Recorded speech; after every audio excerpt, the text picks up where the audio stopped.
It's a transforming moment for him. Remember, having been brought up in the culture of the ancient Israelite beliefs that this man is a sinner, Jesus is changed in a moment and suddenly realizes that there is so much more standing in front of him than a man who is a sinner. And he realizes that there is power within him. There is a choice that he, Jesus, must make. And his choice is to decide whether or not he is going to free this man from the prison that he is in and go against the establishment in one moment in time. Moved to pity, Jesus, and think about this, Jesus stretched out his hand and touched the leper and said to him, I do choose. Be made clean. I do choose. Be made clean. There's an exclamation point at the end of that clean. Be made clean. This is an incredible moment for Jesus as well. Here is where Jesus makes a decision about whether or not he's going to try to stay under the radar. Because this is going to change everything.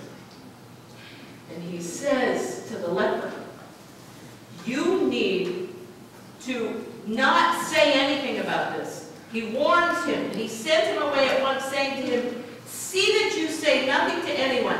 See that, but go and show yourself to the priest, and offer for your cleansing what Moses commanded as a testimony to them, as a testimony to the priests.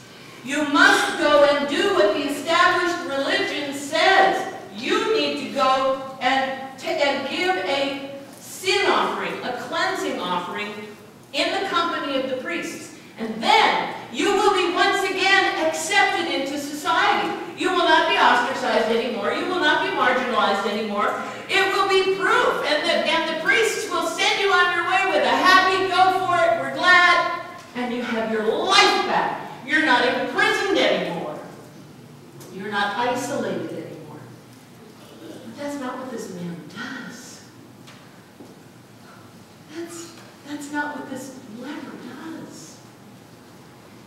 Instead of going to the priests and finding his way back into his community, finding his way back into society, being accepted once again, he went out and he began to kerusso, he began to proclaim freely. He began to spread the word so that Jesus, think of Cecil B. DeMille, so that Jesus could no longer go into any town openly, but stayed out in the country, and people came to him from every quarter.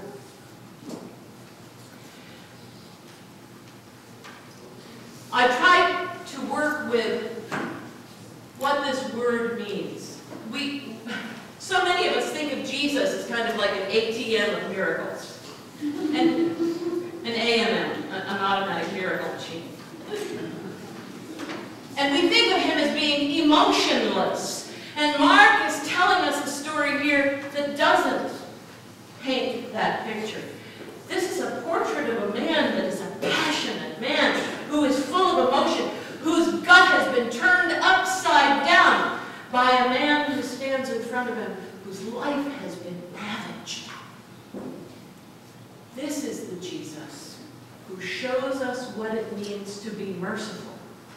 This is the Jesus who shows us what Luke talks about when he talks about the Good Samaritan. That Good Samaritan, the one who showed love of neighbor, the one who was able to reach out and touch the one who was unloved, the unloved one who was able to reach out and touch another person, one who he did not love. Samaritan. Jesus is able to change within himself all of the things that he has known all of his life in a moment in time. I must reach out and touch and forgive this man, this person who society says is a sinner. I will forgive him. I will cleanse him. I will heal him. I will show mercy, and he will have a new life. He will be able to go back to the life he had before. What's interesting is the leper doesn't. He does something completely new and unexpected and very different, and he goes out and he proclaims Jesus to the world. He proclaims his faith.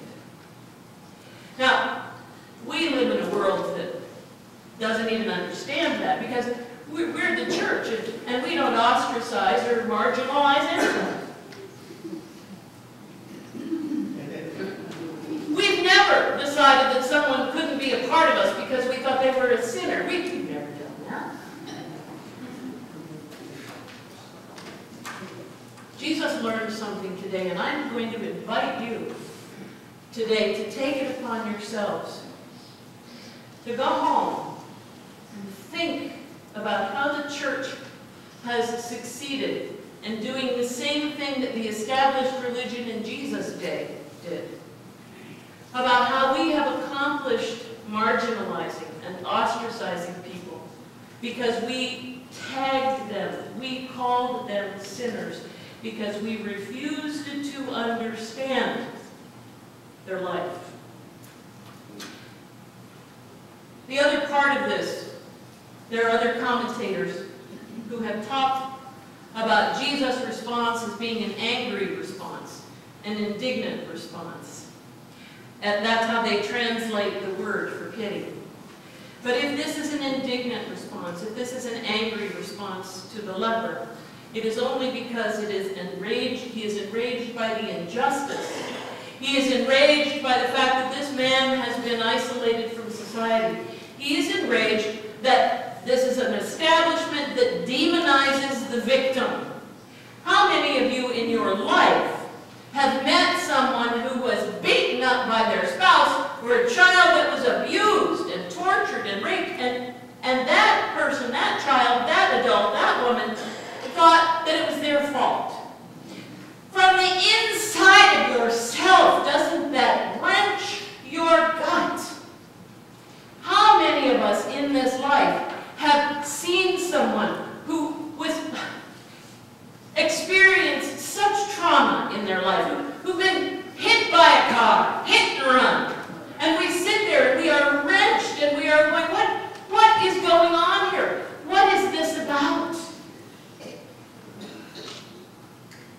The other example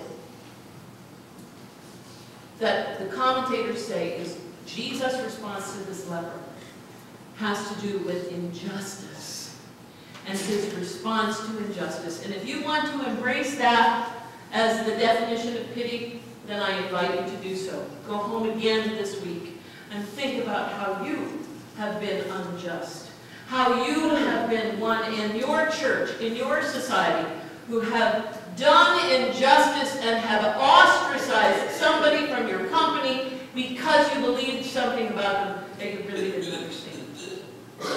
I invite you to learn what Jesus learned today about gut-wrenching love. Learning what it means to be the gut-wrenching lover, the one who gives and accepts and reaches out and has the ability and the willingness to touch the one that frightens you the most.